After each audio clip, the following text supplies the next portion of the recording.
તોરલબેન, સૌપ્રથમ તો ગુજરાત સરકારે જે અંધશ્રદ્ધા નિર્મૂલન વિધેયક જે પસાર કર્યું છે એમાં અમારા કોંગ્રેસના તમામ ધારાસભ્યોએ, અમારી કોંગ્રેસ પાર્ટીએ એને સમર્થન આપ્યું છે. અને પરંતુ વાત એ છે કે આ કાયદો ખૂબ જ લેટ આવ્યો છે. તમે જાણો છો એમ, દર્શકો જાણતા હશે કદાચ કે 2008માં કોંગ્રેસના તત્કાલીન ધારાસભ્ય આ જ બિલ, આ જ પ્રકારનું એક્યુરેટ બિલ, પ્રાઇવેટ બિલ તરીકે 2008માં વિધાનસભામાં અમે લાવ્યા હતા. પરંતુ એ સમયના ગૃહમંત્રી, તત્કાલીન ગૃહમંત્રી પ્રફુલભાઈ પટેલે કાયદામાં આ વિષયોની જોગવાઈ હોવાનું બહાનું કાઢીને બિલને ફગાવી દીધું હતું. અને 2008 થી લઈને 2024 સુધી ગુજરાતમાં અસંખ્ય ઘટનાઓ બની, ગુજરાતમાં અસંખ્ય બાળકોએ પોતાના જીવ ગુમાવ્યા, ગુજરાતમાં અસંખ્ય હ્યુમન સેક્રિફાઈસની ઘટના એટલે કે માનવ બલિની ઘટનાઓ આપણને જોવા મળી, અસંખ્ય મહિલાઓ પર દુષ્કર્મની ઘટનાઓ આપણને જોવા મળી. જો આ બિલ વહેલું આવ્યું હોત તો કદાચ આપણે આને રોકી શકતા હતા. એનો હું તમને એક કોટ આપવા માંગુ છું કે માનનીય હર્ષભાઈ સંઘવી ગૃહમંત્રીશ્રીએ જે વિધાનસભામાં કીધું કે બનાસકાંઠામાં નરબલી આપી એક બાળકની હત્યા થઈ, ગીર સોમનાથમાં એક દીકરીને કંઈક વળગ્યું છે એવું કહીને ખેતરમાં એને 2 દિવસ સુધી આગની વચ્ચે રાખી મૂકવામાં આવી અને 5 દિવસ સુધી એને જમવાનું ના આપ્યું અને છેલ્લે દીકરીનું મોત થયું. અરવલ્લીમાં 70 વર્ષીય દાદીમાને ડાયન કહીને એના જ પૌત્ર એની હત્યા કરી નાખી. સુરતમાં એક દીકરી પોતાના ગુમસુદા પિતાની શોધ માટે નીકળી હતી તો એક તાંત્રિકે એનું શારીરિક શોષણ કર્યું. આવી જે ઘટનાઓ હર્ષભાઈ સંઘવીએ કોટ કરી, આ ઘટનાઓને આપણે ઓછી કરી શકતા હતા, આ ઘટનાઓને આપણે કંટ્રોલ કરી શકતા હતા. પરંતુ એનીવે દેર આઈ દુરુસ્ત થાય, કાયદો આવ્યો છે એનું કોંગ્રેસ પાર્ટી સ્વાગત કરે છે.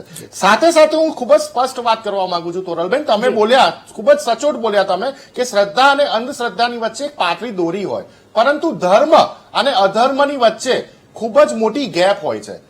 આ 2024નું જે અત્યારે દુનિયા છે, આપણે આર્ટિફિશિયલ ઇન્ટેલિજન્સી તરફ, એઆઈ તરફ જઈ રહ્યા છે, રોબોટ ટેકનોલોજી તરફ જઈ રહ્યા છે.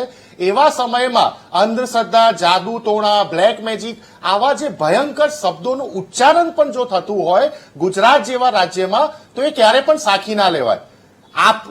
હું હિન્દુ છું, હું બ્રાહ્મણ છું, મારા માટે માત્ર ને માત્ર શ્રદ્ધાનો વિષય એ શ્રીમદ ભગવદ્ ગીતા છે તોરલબેન.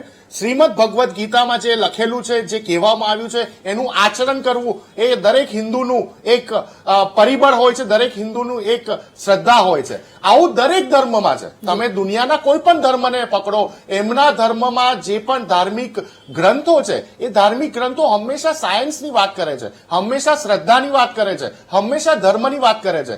કોઈ પણ ધર્મ કોઈ પણ વિષયમાં ક્યારે પણ અંધશ્રદ્ધા શીખવાડતું નથી. પરંતુ જે રીતે તમે જુઓ કે અખબારો હોય કે ટીવીના માધ્યમ દ્વારા કે સોશિયલ મીડિયાના માધ્યમ દ્વારા છેલ્લા કેટલાય વર્ષોથી વશીકરણ જેવા શબ્દો, પ્રેમમાં વશીકરણ જેવા શબ્દો રોજ સવારે ઉઠીને આપણને સાંભળવા મળતા હતા. એટલે આવા કપટી લોકો જે ફૂલ્યા ફાલ્યા હતા અને એના કારણે જે ગુજરાતના ખાસ કરીને ગરીબ અને વંચિત લોકોને જે શારીરિક નુકસાન ગયું છે.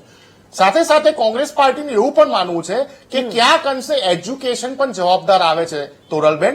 જ્યારે એજ્યુકેશનની તાદાદ જે મહોલ્લામાં, જે સોસાયટીમાં, જે ગામડામાં ઘટવાની શરૂઆત થશે ત્યાં હકીકતમાં અંધશ્રદ્ધા જેવો શબ્દ ફૂલવાનો છે, ફાલવાનો છે.